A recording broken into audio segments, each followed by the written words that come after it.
Bismillahirrahmanirrahim. Assalamualaikum warahmatullahi wabarakatuh. Innal hamdalillah nahmaduhu wa nasta'inuhu wa nastahdih wa na'udzu billahi min syururi anfusina wa min sayyiati a'malina may yahdihillahu fahuwal muhtad wa may yudlilhu fala hadiyalah. Asyhadu an la ilaha illallah wa asyhadu anna Muhammadan abduhu wa rasuluh. Allahumma shalli wa sallim ala nabiyyina Muhammadin wa ala alihi wa ashabihi wa walah. Rabbi shrah li sadri wa yassir li amri wahlul 'uqdatam min lisani yafqahu qawli. Allahumma anfa'na bima 'allamtana wa 'allimna ma yanfa'una wa zidna ilman wa ba'd. Ayyuhal ahbab, Bapak-bapak, ibu-ibu yang mudah-mudahan dirahmati Allah Subhanahu wa taala. Alhamdulillah di kesempatan malam ini kita kembali dimudahkan oleh Allah Subhanahu wa taala untuk duduk bersama dalam rangka tawasau bil haqqi dan tawasau bis sabar. Kita berdoa kepada Allah, mudah-mudahan duduknya kita dicatat sebagai amal soleh di sisi Allah Subhanahu wa taala. Salawat dan salam mudah-mudahan tercurahkan kepada Nabi kita Muhammad sallallahu alaihi wasallam, kepada keluarga beliau, sahabat beliau, dan siapa saja yang istiqomah di atas petunjuk Rasulullah sallallahu alaihi wasallam. Kita senantiasa berdoa kepada Allah, mudah-mudahan kita termasuk mereka yang diberi kemampuan untuk bisa menapaki, mengikuti dan meneladani kehidupan Nabi Muhammad sallallahu alaihi wasallam. Para ikhwan wal akhwat, bapak-bapak, ibu-ibu sekalian, di malam ini kita masih melanjutkan kajian kita terkait masalah kaifa amalahum an-nabiyyu sallallahu alaihi wasallam. Bagaimana Nabi Muhammad sallallahu alaihi wasallam berinteraksi dengan orang-orang di sekitar beliau. Bagaimana beliau membangun komunikasi, membangun koneksi dengan orang-orang yang berada di sekitar beliau. Pada pertemuan yang lalu kita telah berbicara tentang bagaimana adab Nabi, bagaimana komunikasi Nabi ketika beliau menjadi tamu dan ketika beliau menerima tamu. Kemarin sudah sangat lengkap bagaimana Rasulullah SAW itu menerima tamu, bagaimana beliau itu bergaul dengan tamu-tamu yang ada yang pernah bertamu ke tempat beliau. Nah, ini jamaah sekalian, di antara adab-adab yang dilakukan oleh Rasulullah SAW. Nah, di kesempatan kali ini kita akan berbicara terkait masalah ta'amulun Nabi SAW ma'a khawasi ashabihi. Bagaimana Nabi Muhammad SAW berinteraksi dengan sahabat-sahabat spesialnya.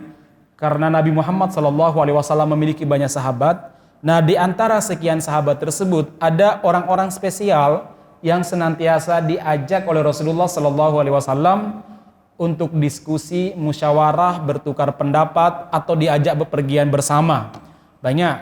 Di antara mereka ada Abu Bakar, jelas beliau adalah Thaniyatnain idhuma fil ghar dalam Al-Quran, yaitu beliau dipilih khusus oleh Rasulullah SAW untuk menemani beliau saat melakukan hijrah.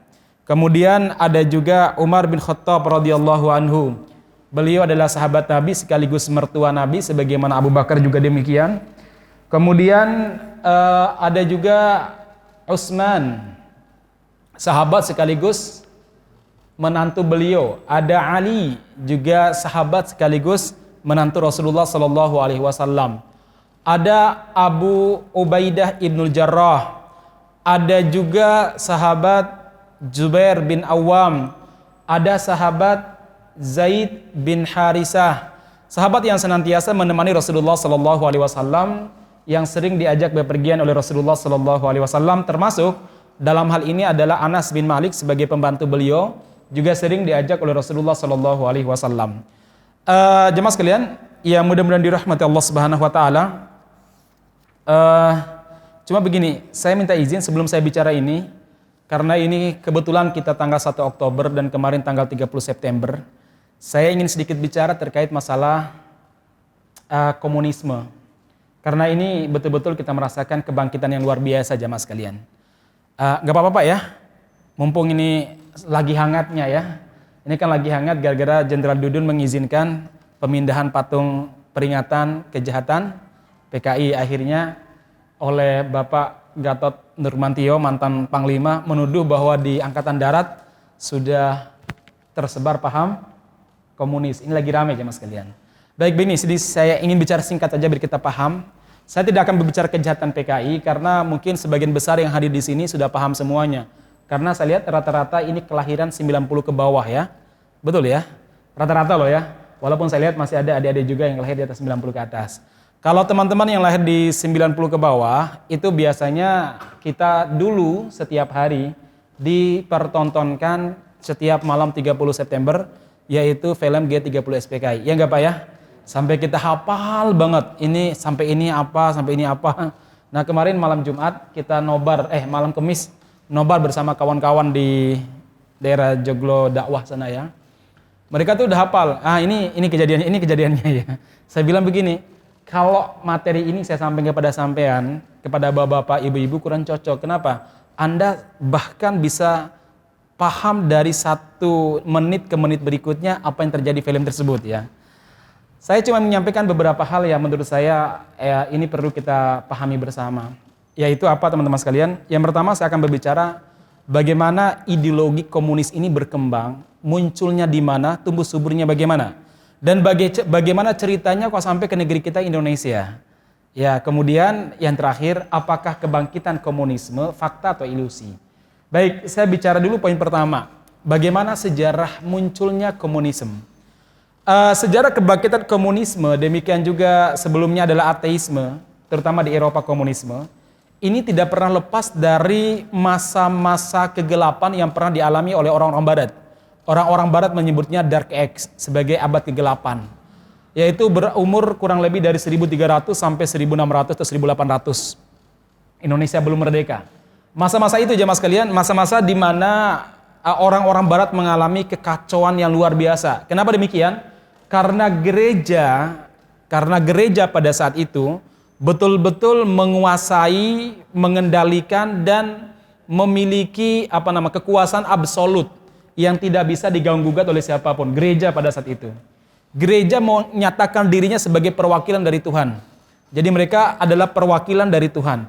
Sehingga merekalah yang menentukan orang ini berdosa atau orang yang dapat pahala. Mereka juga yang menentukan orang ini masuk neraka atau masuk surga. Itu gereja jemaah sekalian. Terutama Dewan Inkuisisi. Bahkan sampai pada puncaknya, gereja pada saat itu sempat membuat sertifikat surga. Jadi kaplingan surga Pak. Jadi ada orang mau masuk surga, kudu beli sertifikat.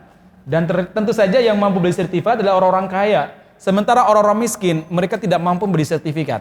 Ini mulai muncul bibit-bibit kebencian terhadap agama, kebencian terhadap gereja, kebencian terhadap Tuhan. Di kapling surga itu, sampean ngapling berapa? Ini harganya. Sampean ngapling berapa? Ini harganya. Sampai pada puncaknya nanti, gereja itu memiliki mahkamah tersendiri, namanya mahkamah inkuisisi ya, di mana mahkamah tersebut digunakan untuk mengadili orang-orang yang dianggap bertentangan dengan paham gereja. Bahkan ketika para ilmuwan menemukan teori yang berbeda dengan doktrin gereja, para ilmuwan tersebut dibunuh, dipenggal, digantung oleh gereja. Sebagai sebuah contoh jemaah sekalian, dulu ada salah seorang ilmuwan di Eropa menemukan bahwa pusat rotasi perputaran tata surya itu adalah matahari. Sementara dalam doktrin gereja, pusat rotasi itu adalah bumi. Jadi bulan, matahari itu memutari bumi ya. Kemudian jemaah sekalian ditemukanlah sebuah fakta, sebuah kajian ilmiah bahwa justru mataharilah sebagai pusat rotasi planet-planet yang ada. Nah, ma'asyiral muslimin yang mudah-mudahan dirahmati Subhanahu wa taala, karena dia dianggap bertentangan dengan keyakinan gereja, dia difatwakan murtad dan dihukum mati oleh gereja. Jadi ada semacam kejahatan seperti itu. Gereja juga punya pasukan inkuisisi untuk menangkap orang-orang yang dianggap bertentangan dengan doktrin gereja. Gereja juga punya penjara untuk memenjarakan orang-orang yang dianggap durhaka kepada gereja. Begitu terus sampai kekuasaan gereja ini absolut. Sehingga jemaah sekalian muncullah kebencian yang luar biasa kepada agama dan kepada gereja dan juga kepada Tuhan. Nah, terjadilah zaman yang kita sebut dengan zaman Renaissance, yaitu zaman abad kebangkitannya orang-orang Eropa. Kebangkitan itu ditandai dengan apa? Ditandai dengan kebencian terhadap agama. Ditandai dengan memang karya ilmiah muncul luar biasa, tapi juga kebencian terhadap agama betul-betul luar biasa. Sampai mereka itu membuat semacam demo. Demonya itu apa demonya? Demo itu mereka membawa keranda, dan keranda mayat tersebut ditulisi God is dead ya. Tuhan telah mati. Sampai seperti itu. Jadi kita menguburkan pergi menguburkan Tuhan. Sampai ada kondisi di mana sampai berbuat seperti itu. Di mana kondisi mereka kebencian yang luar biasa itu, sampai demo bawa kerandanya dikasih tulis apa? Ya, Tuhan telah mati dan kami akan menguburkan Tuhan. Begitu bencinya mereka kepada agama.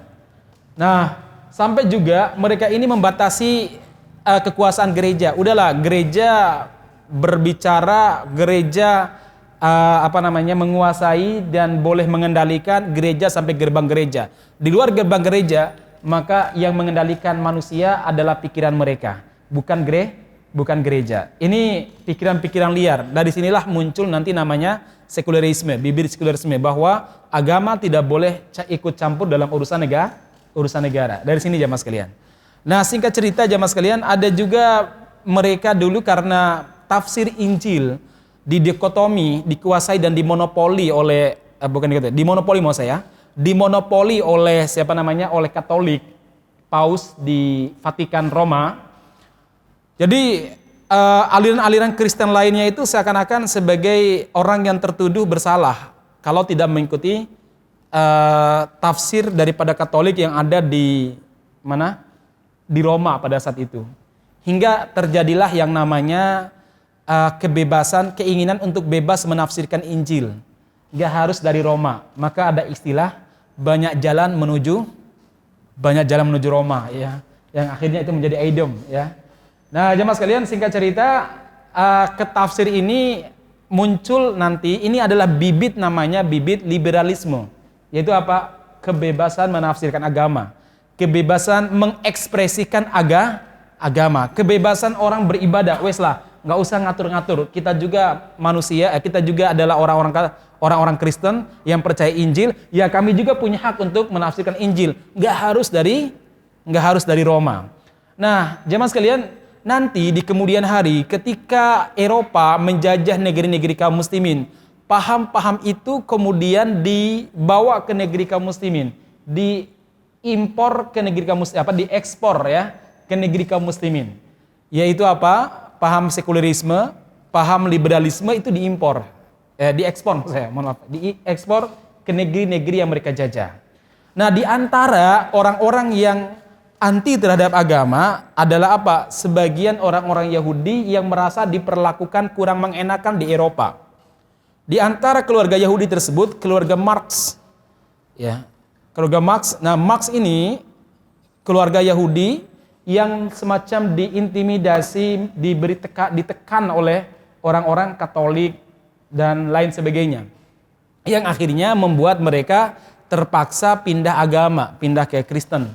Walaupun mereka pindah agama, tapi sebenarnya mereka tetap ibadahnya ibadah Yahudi, cuma pindah untuk menyelamatkan diri saja. Nah, jemaah sekalian, dari keluarga Marx ini muncul seorang anak muda, anak daripada keturunan ini, namanya Karl. Sehingga kita dengan apa? Karl Marx, ya. Karl Marx ini punya seorang bapaknya terpaksa pindah ke Kristen karena tadi intimidasi dan lain sebagainya. Akhirnya Karl Marx menjadi manusia dan anak muda yang sangat benci terhadap agama. Bencinya luar biasa.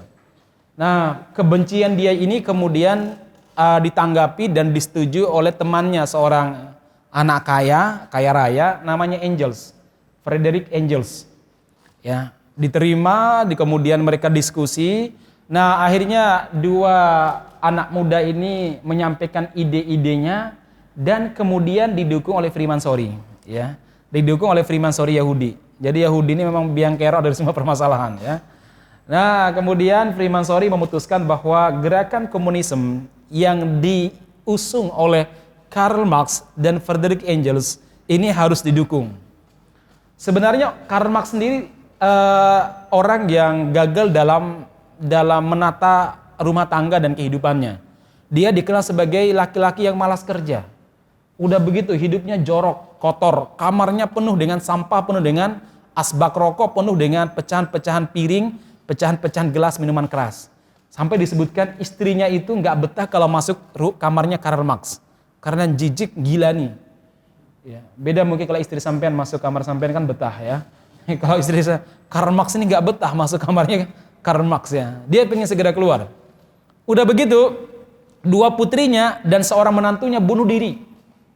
Karena malu punya bapak seperti Karl Marx. Jadi hari ini yang dianggap pahlawan oleh orang-orang kiri, itu sebenarnya orang gagal dalam kehidupannya. Sehingga sebagian orang penulis barat, saya pernah baca tulisannya itu, mereka menganggap Karl Marx ini sebagai psikopat, ya. Ini udah parah banget. Jadi membuat orang tuh malu punya perkenalan dengan Karl Marx ini? Ya kerjaannya cuma ngobrol, nongkrong, ngomong, gitulah kerjaannya. Malas kerja. Sehingga nanti muncul ide. Yang pertama, ketika dia itu marah kepada agama, muncul idenya apa? Udahlah, agama itu tanda masyarakat sakit. Semakin agama itu berkembang biak, itu berarti masyarakat menuju kematian. Kenapa? Itu trauma masa lalunya Eropa.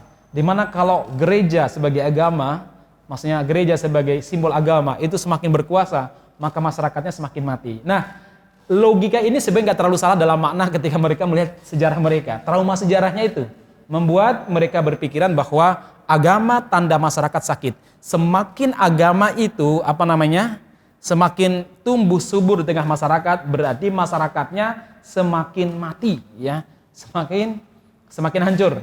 Ini satu. Maka mereka mengatakan agama adalah candu bagi masyarakat, harus dihilangkan untuk kemajuan sebuah masyarakat. Kemudian yang kedua, pikiran mereka adalah apa? Kepikirannya adalah tidak ada kepemilikan pribadi, semuanya adalah milik bersama. Ya, jadi tidak ada namanya rumah pribadi, tanah pribadi, mobil pribadi kalau ada mobil saat itu ya. Nggak ada.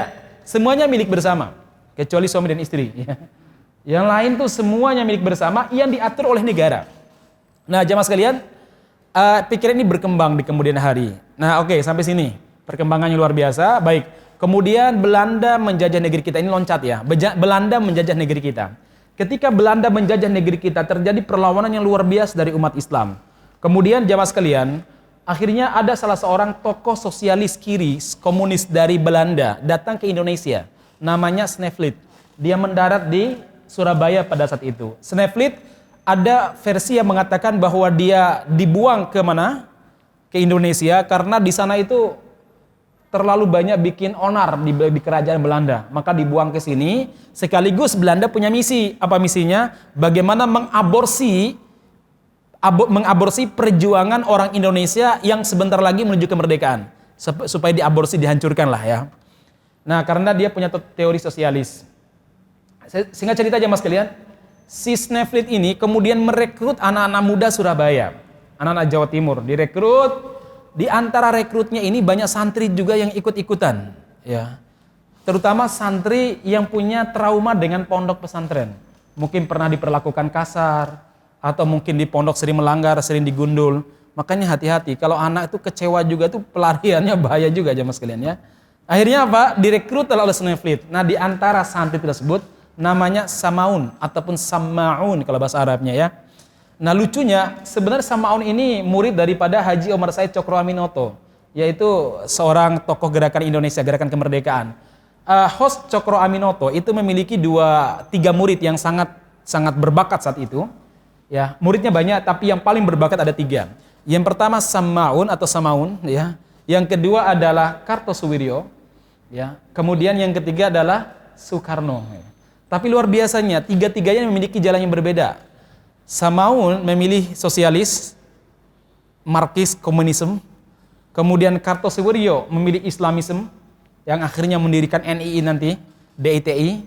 Kemudian Soekarno lebih memilih sekularisme. Dia sangat membanggakan Mustafa Kemal Atatürk ya. Nah, singkat cerita, saudara sekalian, yang mudah-mudahan dirahmati Allah Subhanahu wa taala, singkat cerita, kemudian mereka komunisme atau dulu namanya Partai Komunis Hindia Belanda seingat saya. Jadi bukan PKI, masih Hindia Belanda. Mereka memberontak pertama kali melawan pemerintahan Hindia Belanda. Memberontak 1928. Indonesia belum merdeka. Dan itu bukan dalam rangka memerdekakan Indonesia, tapi dalam rangka melemahkan Belanda di negara jajahannya supaya gerakan-gerakan sosialis di Eropa sana, di kerajaan Belanda itu bangkit dengan baik. Itu satu. Akhirnya Belanda menangkap tokoh-tokohnya sebagai melarikan diri. Nah, di antara tokoh yang melarikan diri namanya Musso. Musso itu melarikan diri kemana? Ke Moskow. Dan dia dikader oleh Stalin. Stalin ini dikader selama kurang lebih 12 tahun. Mulazamah PKI, komunis maksudnya. Dia bermulazamah komunis kepada Stalin selama 12 tahun. Jadi bayangkan aja ditarbiyah selama berapa? 12 tahun. Itu komunis itu bukan lagi darah daging, tapi tulang sampai sumsumnya udah komunis betul itu ya. Si Musso ini. Singkat cerita Indonesia merdeka 1945. 3 tahun kemudian 1948 Musso balik dari Uni Soviet. Dia balik kemudian mendirikan negara Indonesia Uni Soviet di Madiun, memberontak ya. Akhirnya apa? Oleh Jenderal Sudirman disikat habis. Kemudian mereka tiarap.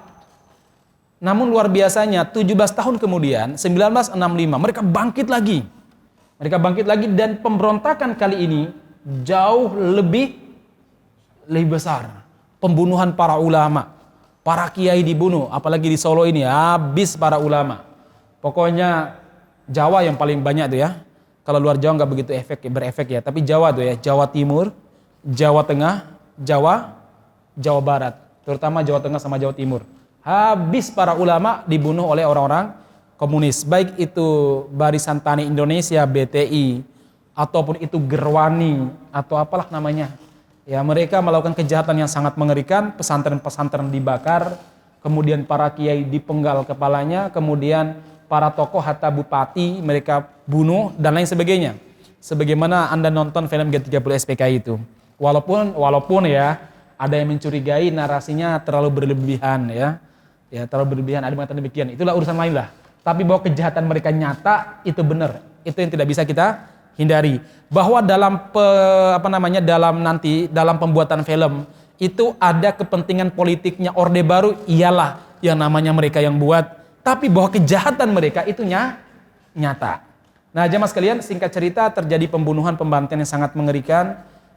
Bagaimana seorang suami berani membunuh istrinya, seorang istri meracuni suaminya, seorang murid membunuh kiainya, itu mengerikan jemaah sekalian. Nah, singkat cerita saudara sekalian, akhirnya pemerintah berhasil menumpasnya, terbitlah namanya TAP MPRS yang melarang PKI, Partai Komunis Indonesia, dan melarang penyebaran paham komunisme, ateisme, marxisme, dan sosialisme. Dilarang jemaah sekalian. Dilarang, sebagian besar tokohnya ditangkap, ada yang dihukum mati, sebagian dimasukkan ke dalam penjara, sebagian melarikan diri ke luar negeri. Singkat cerita, hampir tiarap pada masa Orde Baru.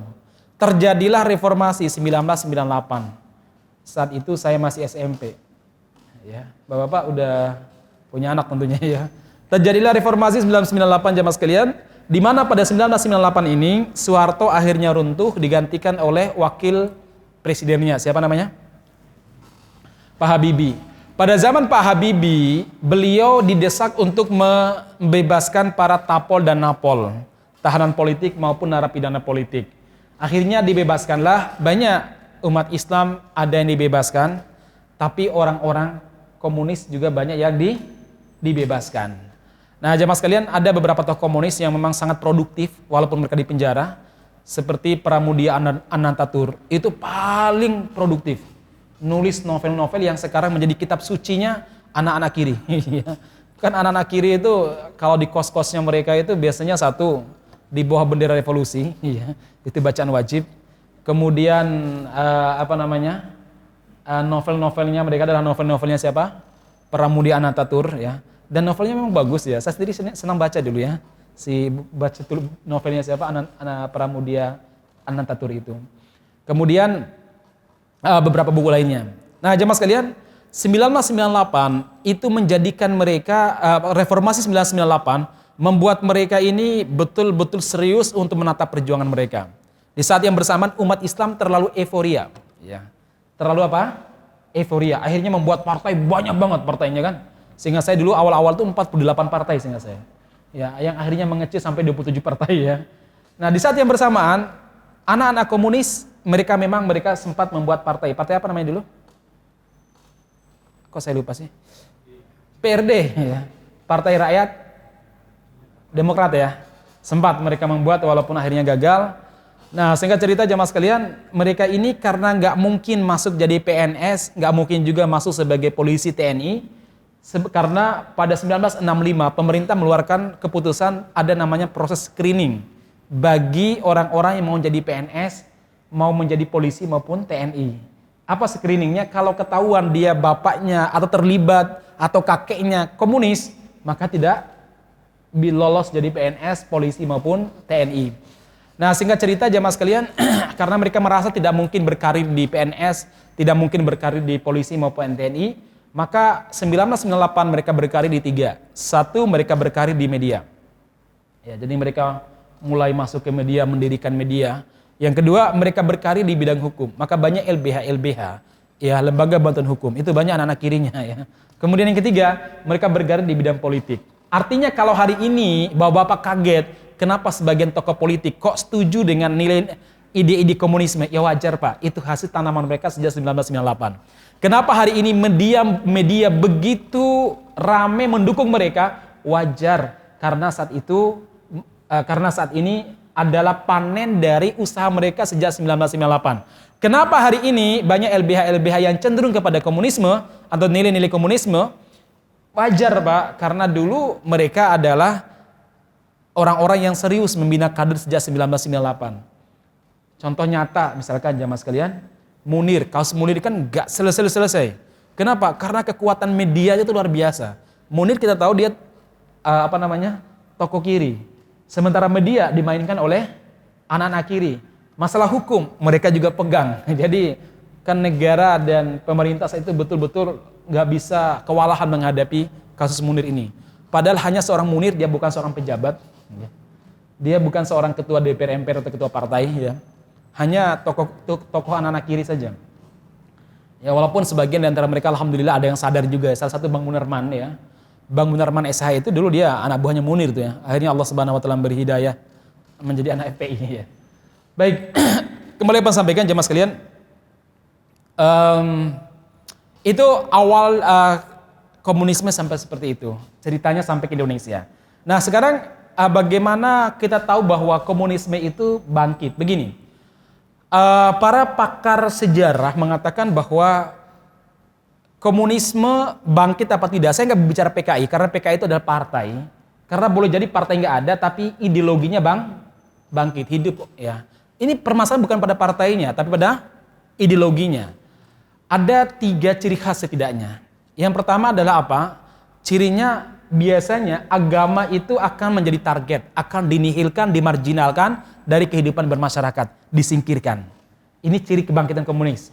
Yang kedua, tentang kehidupan akhirat, pahala dan surga, neraka, pahala dan dosa, surga dan neraka itu dikikis dari pikiran manusia. Dan yang ketiga biasanya kehancuran akhlak, kehancuran moral di kalangan generasi muda, pesat, dahsyat, itu berarti ciri-ciri komunisme sedang bangkit. Baik, saya akan bicara yang pertama dulu. Yang pertama apa? Agama dimarginalkan, disingkirkan dari kehidupan bermasyarakat.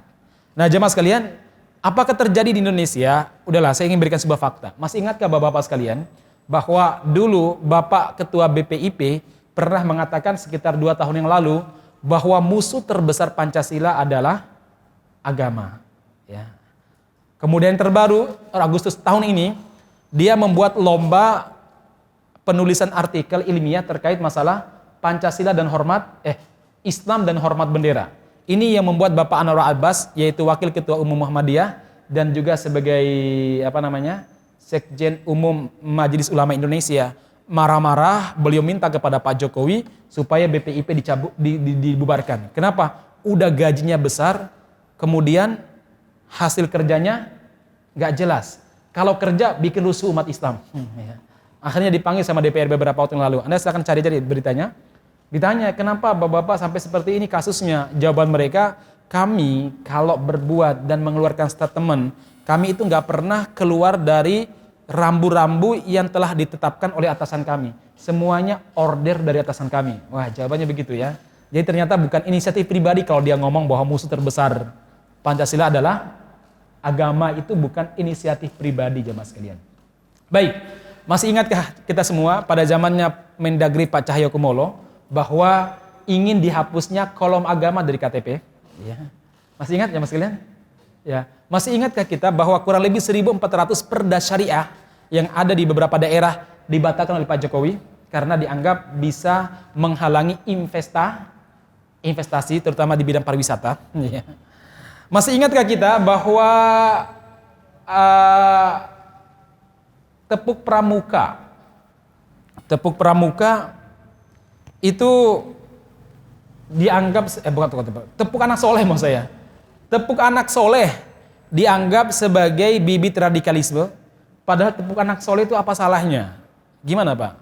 Yang ngajar TPA mungkin ya, aku anak soleh, rajin sholat, rajin ngaji, orang tua dihormati, cinta Islam sampai mati. La ilaha illallah Muhammadur Rasulullah, Islam. Yes, kafir. No. Itu oleh salah seorang pejabat beberapa tahun yang lalu disebut sebagai apa? Bibit radikalisme yang harus segera disingkirkan dari kehidupan bermasyarakat.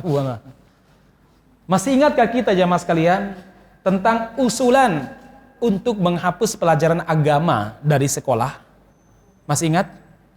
Padahal pelajaran agama di SMP, SMA itu adalah mata pelajaran yang paling apes nasibnya. Kenapa saya bilang apes nasibnya? Satu, cuma 2 kali dalam sepekan. 1 jam itu berapa? 45 menit ya? Berarti 90 menit tok dalam sejam. Udah begitu, gurunya sering terlambat. Udah begitu, muridnya sering bolos. Ya tuh. Yang kedua, pelajaran agama itu diletakkan di jam yang paling males. Jam berapa biasanya? Mas Rizal kasih SMA. Jam-jam 10, 11 atau ba'da zuhur, setelah zuhur biasanya. Jam-jam ngantuk, lapar, ya. Udah begitu, yang ngajar biasanya guru-guru yang sudah tua, ibu-ibu yang sudah tua, penampilan nggak begitu menarik, nggak good looking banget, ya. Beda kalau ngajar bahasa Inggris. Yang ngajar kimia, wah tampilan seksi, ganteng, tampan, pinter, cantik gitu ya. Sehingga mata kita melek. Giliran pelajaran agama, ngantuk, main gamebot di belakang. Zaman saya sih main gamebot, ya. Nah, jemaah sekalian, ini pelajaran yang paling apes. Itu mau dihapus. Ya. Nah, saudara sekalian, sekali lagi ini masih banyak fenomena-fenomena lainnya, tapi ini adalah fenomena daripada termarginalkannya dan upaya menyingkirkan nilai-nilai agama dalam kehidupan bermasyarakat. Masih ingatkah syairnya Bu Sukmawati yang mengatakan, ku tak tahu syariat Islam, yang ku tahu konde ibu pertiwi lebih cantik daripada cadarmu. Aku tak tahu syariat Islam, yang ku tahu kidung ibu pertiwi lebih merdu daripada suara adzanmu. Mbok. Nek orang ngerti ya mbok takon ya. Baik. Aja mas kalian, ini satu. Yang kedua, tentang menghilangkan akhirat, menghilangkan surga, neraka, dosa, pahala. Kenapa demikian? Begini, orang tidak akan bisa melakukan kejahatan kalau dia masih dibebani dosa. Masih ada ketakutan terhadap neraka. Masih ada keyakinan bahwa akan dibangkitkan di hari kiamat. Ya, maka mereka tidak, kalau melakukan kejahatan pasti terkontrol. Sejahat-jahatnya orang yang masih yakin akan adanya akhirat, pasti apa? Terkontrol. Pasti minimal ada rasa bersalahnya. Dan itu tidak mungkin bagi orang-orang komunis. Makanya caranya bagaimana? Hancurkan pemahaman, keyakinan terhadap pahala, dosa, surga atau neraka. Intinya hal-hal yang terkait masalah akhirat dihancurkan dalam kehidupan bermasyarakat. Maka kita lihat orang komunis jahatnya mengerikan sekali. Lenin, Stalin untuk menghidupkan komunisme di Uni Soviet, mereka mengorbankan kurang lebih 3 juta warganya. Mao Zedong, hampir 2 juta warga Cina dibantai untuk mengorbankan apa? Ideologi komunismenya. Pol Pot, mana? Kamboja ya? Betul ya? Kamboja. Dia mengorbankan hampir 1 juta rakyat Vietnam untuk mempertahankan apa? Ideologi komunismenya. Di negara kita, bagaimana kita cerita, silakan baca buku Banjir Darah yang ditulis oleh siapa tuh? Alumni Ngeruki itu. Bagaimana kejahatan PKI pada zaman 1965 dan sekitarnya. Itu aja mas kalian.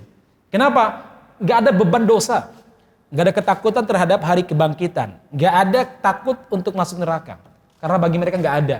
Itu hanya ramalan masa depan. Kata empok-empok yang punya partai terbesar yang sekarang terbaring di atas ranjang sakit ya. Jadi mereka tuh begitu jemaah sekalian. Baik, yang ketiga. Komunisme dan ateisme tidak akan pernah hidup di masyarakat di mana anak mudanya masih mau ngaji kayak gini. Nggak mungkin hidup jemaah sekalian. Komunisme tidak akan bangkit ketika anak-anak mudanya masih mencium tangan orang tuanya kalau pergi. Atau ketika orang tua lewat mereka masih menunduk tanda hormat. Komunisme tidak akan bangkit di tengah masyarakat di mana anak-anak mudanya masih hormat kepada gurunya. Tetapi komunisme akan bangkit di saat anak-anak muda sudah tidak peduli tentang orang tua, adab, tidak peduli tentang hidup, tidak peduli tentang masa depannya. Yang ada hanya lifestyle. Ya, yang ada bagaimana menjaga penampilan, bagaimana rusaknya akhlaknya mereka. Mereka sangat bergantung pada pemerintah, pada pemberian. Mereka malas kerja, tapi gaya hidupnya tinggi sekali. Ya, karena nanti muncullah bahwa semua harta milik bersama, tidak ada kepemilikan pribadi. Kenapa? Malas kerja. Dan hari ini kita lihat bahwa masyarakat didesain supaya malas kerja. Ada bantuan tunai macam-macam. Orang tuh malas kerja akhirnya. Kenapa? Dapat bantuan. Ya. Kalau di Turki itu menarik jemaah sekalian. Turki itu ketika Covid melanda Turki. Turki mengeluarkan bantuan. Tapi bantuannya itu paling banyak kepada perusahaan. Supaya apa? Supaya perusahaan-perusahaan dan para pengusaha tetap membuka lapangan kerja, tidak mem-PHK karyawannya. Sementara kepada rakyat itu sebagian aja. Tapi bagi mereka yang kerja di pabrik atau kerja di perusahaan nggak begitu banyak. Tapi pabrik yang dikasih disupport, ya pabrik perusahaan, supaya jangan sampai tutup. Ya. Kenapa nggak diberikan langsung kepada masyarakat? Karena masyarakat mayoritas kalau mereka bukan mental pengusaha, ketika mendapatkan bantuan tunai, kira-kira apa yang dilakukan oleh mereka? Konsumtif, beli HP, cicil motor, kemudian neraktir kawan-kawannya, ya, kemudian, ya. Bukan untuk usaha, untuk makan. Sekali makan 300.000 selesai. Nah maksudnya begini ya mas kalian, maksudnya begini bahwa kebangkitan komunis itu betul-betul nyata. Saya punya teman, wartawan, dia pernah meliput masyarakat tertinggal di daerah pinggiran Pacitan sana. Dia ketemu dengan seorang mbah-mbah, seorang kakek yang sudah sangat tua. Ngobrol lama, akhirnya kakeknya ngomong begini, Mas, kondisi sekarang itu kok mirip-mirip zaman kami dulu ya. Saya senang sekali. Mimpi kami dulu sekarang menjadi sebuah kenyataan. Loh, dulu sampean siapa Pak? Saya ini mantan BTI Mas. Melarikan diri dikejar sama TNI, akhirnya tinggal dan mengungsi ke sini. BTI, tahu BTI? Barisan Tani Indonesia. Jadi karena takut dikejar sama TNI, larinya ke daerah sana. Ditanya agamanya apa Pak? Oh, saya nggak punya agama Mas. Lo apa? Kejawen gitu. Kejawen itu kan bahasa yang paling luas ya. Artinya Anda nggak boleh memaksa dia untuk Hindu, Buddha atau apa.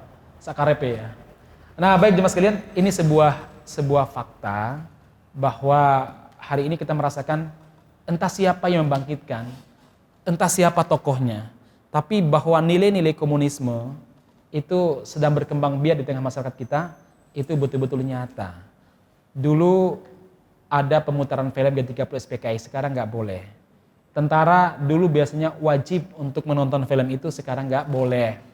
Sekarang kalau Anda lihat di teater-teater, di kampus-kampus, rata-rata yang memainkan peran adalah anak-anak kiri. Mereka banyak membuat film-film yang cukup menarik, film pendek ya. Saya lihat film pendek yang mereka buat itu memang menarik Pak.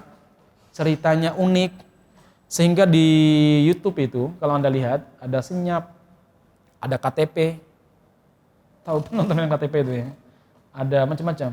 Itu baru seminggu udah 1 juta viewersnya, sebulan udah 4 juta viewersnya. Saya sampai geleng-geleng kepala ya. Mereka tuh memang ahli dalam masalah ini karena mereka memang menguasai teater di kampus ya. Baik jemaah sekalian, ya mudah-mudahan dirahmati Subhanahu wa taala. Ini satu hal yang perlu kita sadari bersama. Maka saya berpikir bahwa memang kalau ingin menghancurkan untuk menghadang gerakan komunisme ini satu, yaitu apa? Membangkitkan dakwah di tengah masyarakat, terutama anak-anak muda. Jadi memang kita berpikir bagaimana anak-anak muda itu tertarik dengan dakwah kita. Ya, maka kita sebagai orang tua, ya saya sih belum orang tua banget ya. kita sebagai orang yang terlibat dan sadar dalam dakwah ini, memang perlu berpikir bagaimana supaya anak-anak muda kita ke masjid. Supaya anak-anak muda kita peduli dengan Islam. Supaya mereka ini mau belajar Islam. Walaupun mungkin gak belajar ngaji seperti ini, minimal mereka itu mau buka YouTube dakwah. Saya sempat menawarkan kepada teman-teman komunitas-komunitas hijrah di Solo ini, sekali-kali kalau pengajian itu jangan di joglo, jangan di masjid. Kenapa? Di masjid kayak gini yang hadir ya bapak-bapak saja kan ya. Ya nggak ada orang-orang baru, 1-2 aja tambahannya. Itu pun setelah 3 bulan, 4 bulan baru tambahan 1 orang. Nah bagaimana kalau kita ini betul-betul nyambut, menarik mereka sampai di jalan. Saya berpikir bahwa ngaji-ngaji kreatif seperti ngaji on the street atau apalah sudah betul-betul dihidupkan. Sebagaimana Nabi Muhammad SAW. Awal-awal beliau berdakwah, beliau itu tidak mencukupkan dirinya duduk di Masjidil Haram lalu menyampaikan kajian, gak ada yang datang ya. Atau beliau duduk di depan sumur Zam-Zam kemudian beliau berdakwah, tidak jamaah sekalian. Beliau itu datangi satu persatu dari door to door, dari satu kemah ke kemah yang lain. Apalagi kalau musim haji, beliau datang ke satu tenda ke tenda lain. Nawarkan Islam, ajak ngobrol, betul-betul on the street beliau itu ya. Ajarin beliau, nawarkan Islam kepada mereka. Namanya hati manusia itu, kadang kalau nggak disentuh dengan hidayah, nggak disentuh dengan kata-kata yang baik, kesucian dalam hati mereka, fitrah dalam hati mereka itu nggak akan bangkit. Ya, akan dikalahkan oleh godaan-godaan setan, dikalahkan oleh godaan-godaan nafsu. Makanya perlu kita bangkitkan dengan cara apa? Masuk ke daerah-daerah mereka. Masuk ke mana? Masuk ke anak-anak muda sekarang. Saya yakin jamaah sekalian, kalau Islam ini kita sampaikan dengan baik, dengan sopan, dengan santun, serta kreativitas maupun inovatif dakwah yang baik, Islam itu lebih diterima dan lebih welcome bagi anak-anak muda daripada komunisme, daripada ateisme, daripada ideologi dan ajaran lainnya. Kenapa? Islam itu sesuai dengan fitrah. Sesuai dengan fitrah manusia. Cuma ini saja mungkin ya, tantangan kita adalah bagaimana bisa masuk ke sana. Nah, makanya media itu penting diperhatikan Bapak-bapak sekalian. Karena hari ini banyak teman-teman kita yang belum siap ngaji di masjid. Ngajinya di laptop maupun di HP Android nih. Belum siap ikut bersama dengan kita. Makanya apa? Konten-konten dakwah di media itu perlu diperbanyak, dikreasikan supaya betul-betul menarik bagi mereka. Perlu ada inovasi-inovasi yang menarik. Kemudian makanya teman saya itu, Masya Allah ya, saya punya teman itu, dia fokus dakwah di TikTok. Fokus dakwah di TikTok. Awalnya saya juga masuk TikTok, cuma malas aja buat kontennya ya, lama. Lagi banyak kerjaan. Tapi teman saya itu Masya Allah, sehari bisa 3-4 konten ya. Viewernya hampir 1 juta. Dan banyak juga interaksinya, orang nanya macam-macam ya. Memang konten dakwah dia itu khusus masalah ruqyah. Kalau ruqyah kan memang kontennya unik dan jarang yang menyampaikannya. Jadi beliau ruqyah lewat TikTok gitu ya. Itu menarik juga itu disampaikan. Nah menurut saya begini, memang kita itu harus masuk ke ruang yang dimana anak-anak muda tuh bermain di sana, hidup di sana. Ya, ini ya satu hal yang mungkin yang perlu menjadi kesadaran kita bersama sebelum kita terlambat, sebelum mereka terjangkiti komunisme, ateisme, sebaiknya kita sebagai orang tua, kita yang punya kesadaran masuk ke kalangan mereka. Kita ajak mereka ngaji ya dengan baik-baik, kita sediakan fasilitas bagi mereka. Saya kadang berpikir ke depan itu, masjid itu menyediakan wifi gratis. Biar anak-anak itu nongkrongnya di mana? Di masjid. Gak apa-apa Ustaz, gak apa-apa menurut saya Pak. Daripada mereka nongkrong di perempatan jalan, ngomong jorok atau apa. Kalau mereka nongkrong kita sediakan tempat duduk, wifi gratis. Minimal mereka itu ketika sholat, itu ikut sholat. Kita kasih syarat. Sampean kalau pengen dapat wifi gratis, sampean harus sholat berjamaah. Kalau tidak nanti nggak boleh. Saya kadang berpikiran seperti itu Pak ya. Jadi ada masjid itu punya tempat nongkrongan, ya ada yang jual wedangan.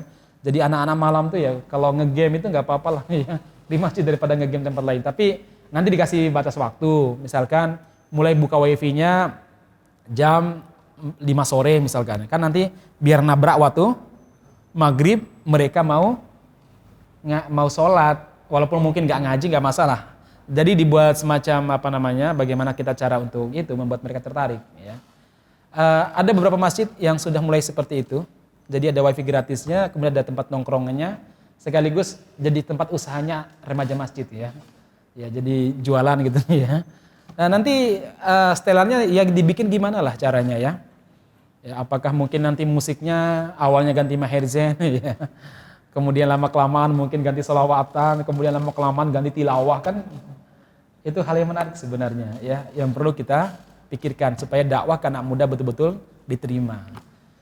Baik, saya demikian barakallahu fikum ajmain. Mohon maaf ini memang sengaja saya tidak menyampaikan materi ini, tapi ini sebagai selingan karena menurut saya sangat penting sekali bagaimana fenomena kebangkitan komunis di tengah masyarakat kita.